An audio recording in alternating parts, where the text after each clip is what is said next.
In our last video, we talked about the film Dead Presidents, and we talked about the bad decisions that ultimately led to the really bad decision, which was to go through with what many people have considered to be one of the worst armored truck bank heists ever put to screen.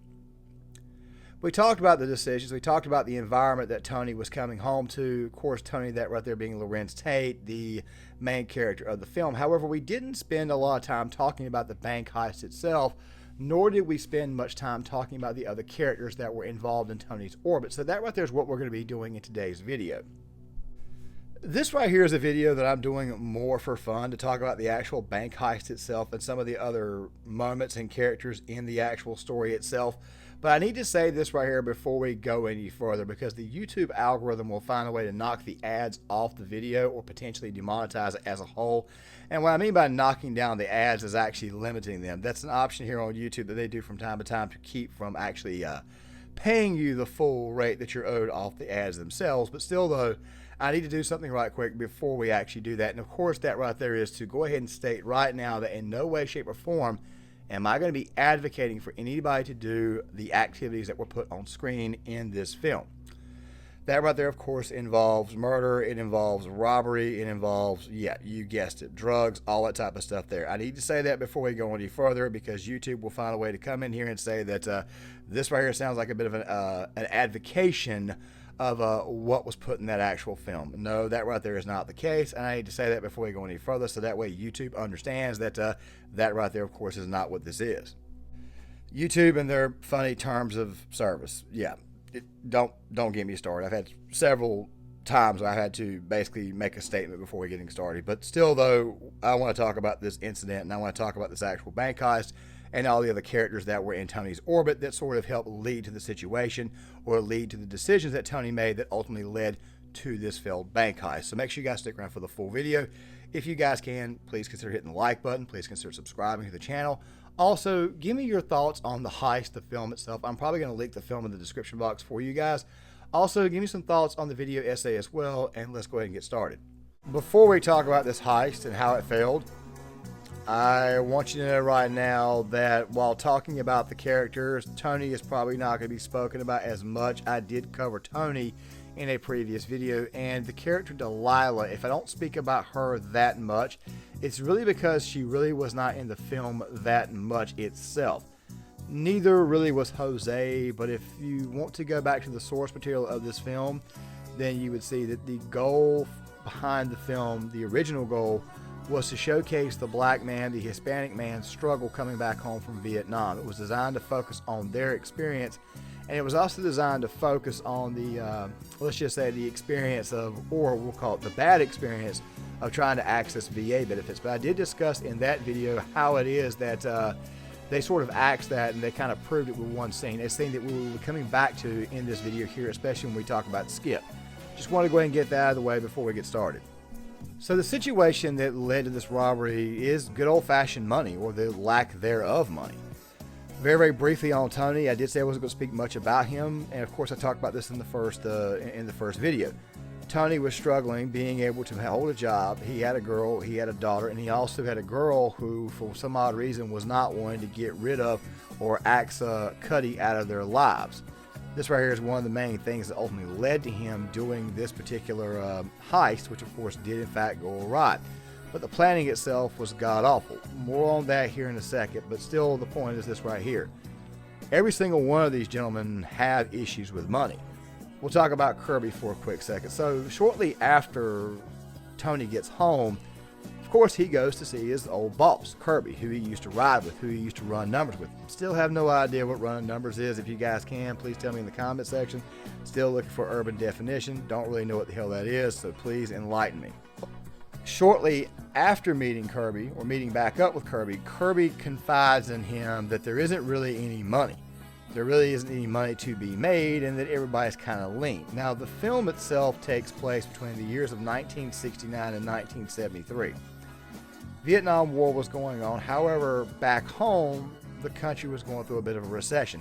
That recession, by the way, would get way worse over the course of the 1970s, and you would not see an actual economical recovery until the early 1980s. Not going to get to the politics of it or whatnot, just saying that the 1970s was a pretty lean time in America's history. It was also a phenomenally great time for culture, especially music, of which, by the way, this film has a phenomenal soundtrack, just saying, and of course also for film and movies, and the 80s would also kind of extend from that. But still, though, it was a down period for a lot of people. Crime was out of control. It was really kind of a dark, let's just say it was one of the darker aspects of the country at that time.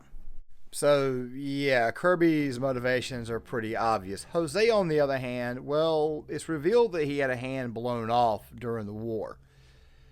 If you go back to the beginning of the film, then you know that Jose and Skip are a little bit more up in the air about joining the military. It's led to believe that maybe Jose joined the army and he didn't serve with these guys directly, where Skip, on the other hand, and Tony served together. Cleon as well will come up a little bit later on. I'm going to get to him more when we get to the actual heist, but still, though, I just figured I'd go ahead and throw that out there. Jose's going to struggle to get by because of not having two hands. It's going to be very hard for him to do trade work. It's going to be very hard for him to do work, period. So it's kind of understandable why he would feel the way that he does. However, a lot like Skip, who we'll talk about here in a second, a little bit more in detail than everybody else, Jose is struggling with drugs. He's using, he's drinking, and he's falling into a lot of bad habits. Now, real quick, I want to say this. If it sounds like I'm being understanding to why it was that they did what they did, it's not because I agree with what they did. Obviously, I'm very, very much against what they did, and I went ahead and put that out there that I'm not advocating. The reason why is because I understand the motivations and empathize. As a matter of fact, the film itself is actually quite relatable, especially to someone like me who was in the Marines and did some time in Iraq as far as doing 2 deployments and getting out of the military to what would be actually a rough economy back in late 2007, early 2008. So I understand where these guys are coming from, even though I do not agree with what they did. Just saying. Which brings me to Skip. So Skip, a lot like Jose, is also using, except Skip is using heroin. And heroin is obviously an extremely bad thing to be on. And we had a bit of a crisis there in the 60s, the 70s, and the 80s. But still, though, Skip kind of lets it out early that he's having dreams. He's having issues with stuff that he's dealing with from the war itself. He lets this out to Tony in a conversation when Tony first gets back home. But also at the same time, he is sort of in denial about the heroin playing a factor, because heroin would in fact play a factor in what was going on. The dreams would become much, much more frequent. The flashbacks would be more and more frequent.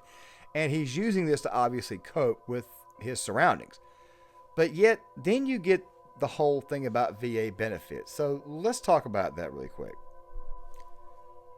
If you serve this country, you deserve your benefits. I'm just going to go ahead and say it. In the 1970s, the VA was not properly set up to what it is today. And by the way, people still struggle with the VA. I have struggled from time to time. It just so happens to be that I've had some health issues that they've been phenomenal on here recently. It's basically, I'll give you praise when you're doing good, and I'll knock you when you're doing bad. The point is this right here.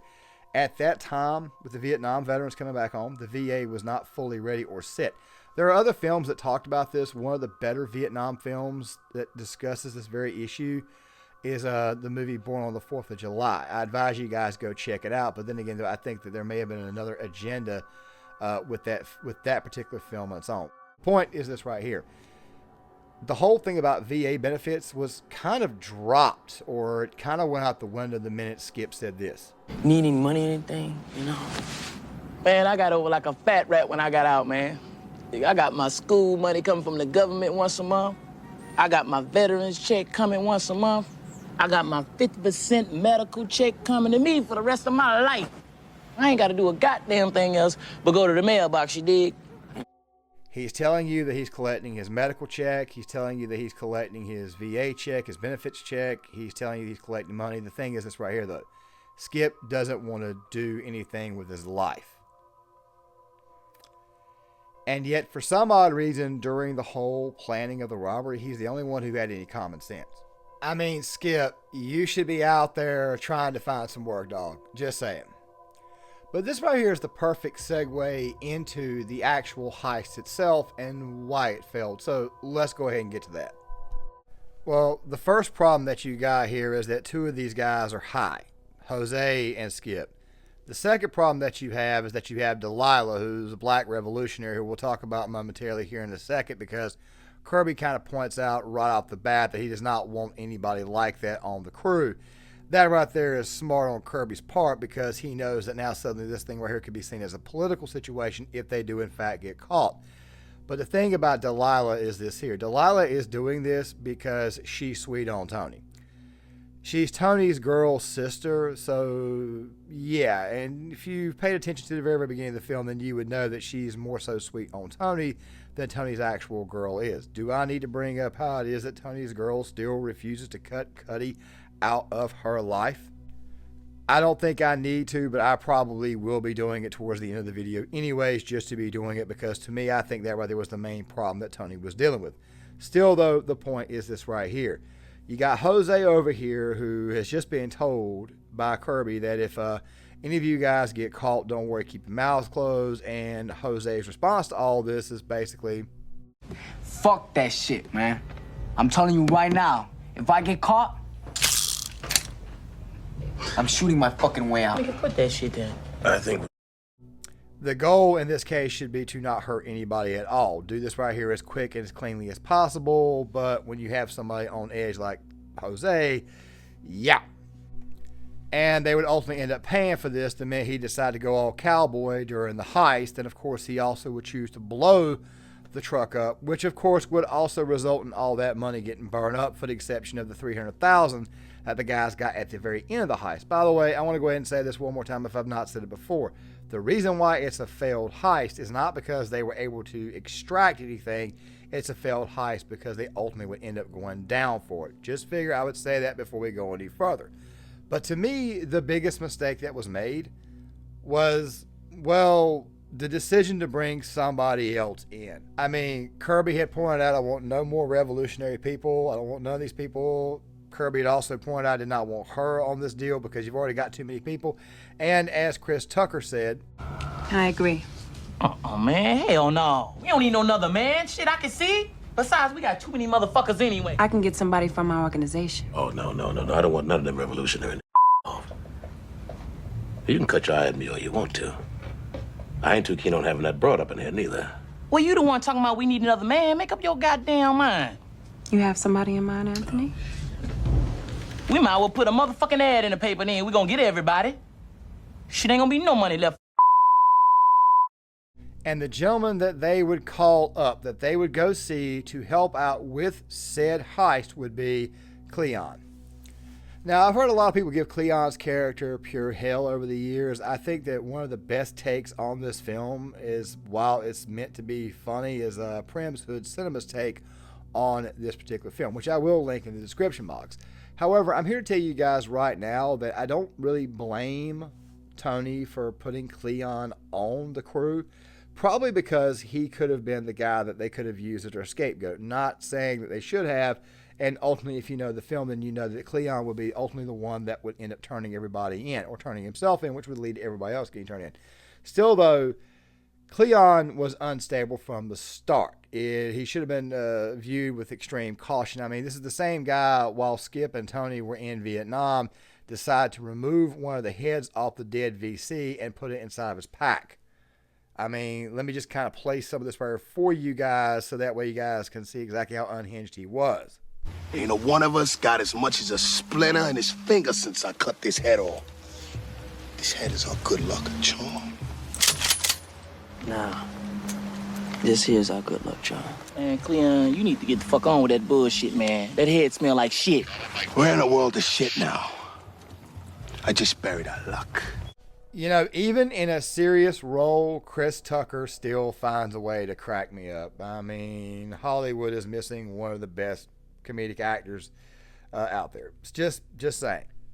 The characters alone should have told you that this right here was not going to work. First of all, you got Kirby, who's only got one leg as your getaway driver. I understand that Kirby can drive, but still, though, you got him as your getaway driver. Why not use him on the corner instead of Cleon as like a homeless man, just dress up poor, broke, or whatnot, so that way when a police officer does stop by, yeah, you've got a bit of a distraction. Instead, you get Cleon, who completely and totally freezes up, and for some odd reason, Skip is standing across the street, and Skip would end up shooting the police officer And I gotta tell you right now, you're already looking at potentially going down for robbery, but now you're adding cop killing to the sheet. Yeah.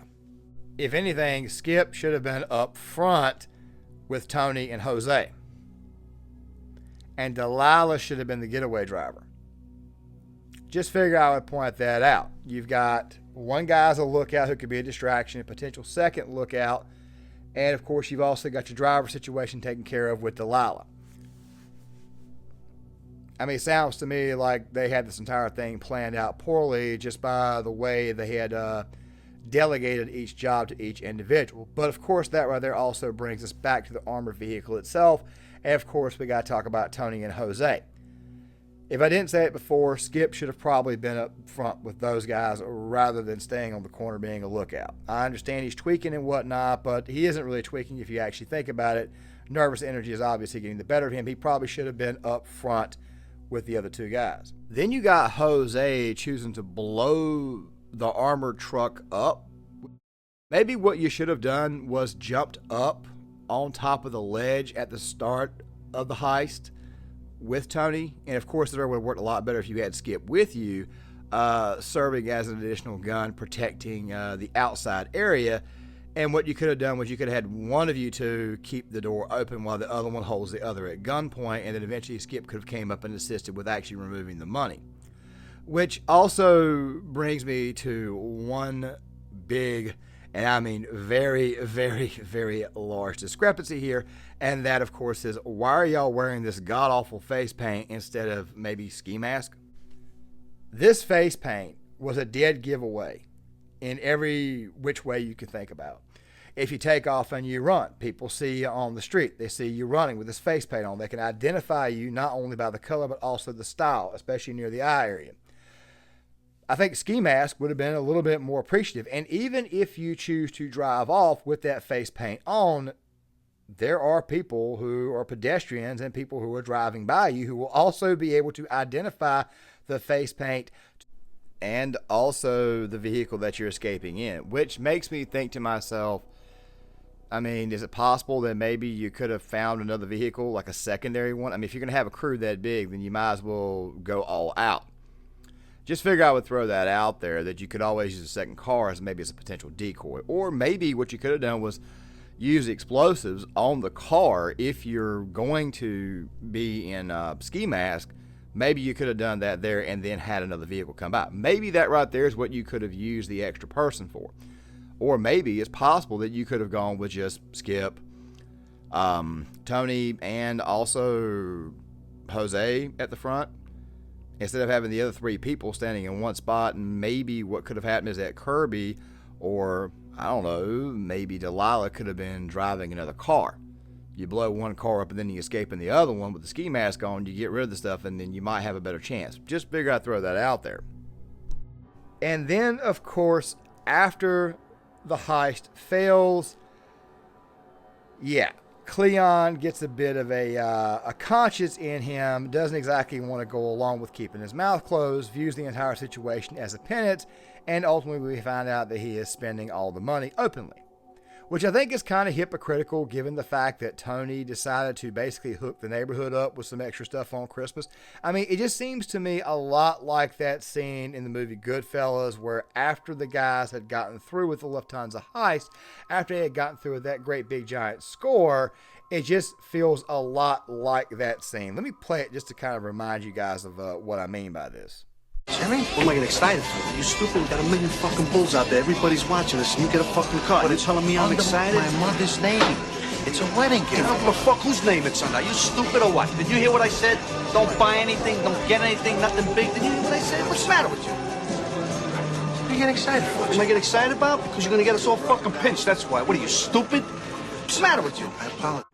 Basically, this whole operation was doomed from the start. However, there is one issue that I quite frankly cannot get over, and I feel like I did not discuss enough in that previous film. You guys remember the scene that I played in the previous video with Cowboy and how it was that he was going out of his way to piss Tony off in the pool room? Well, there's a certain bit of that scene that I did not play. So let me play that for you guys, and I'm going to come back on the other end and explain why it is that it's so crucial to this story. Green War hero. You know what I think?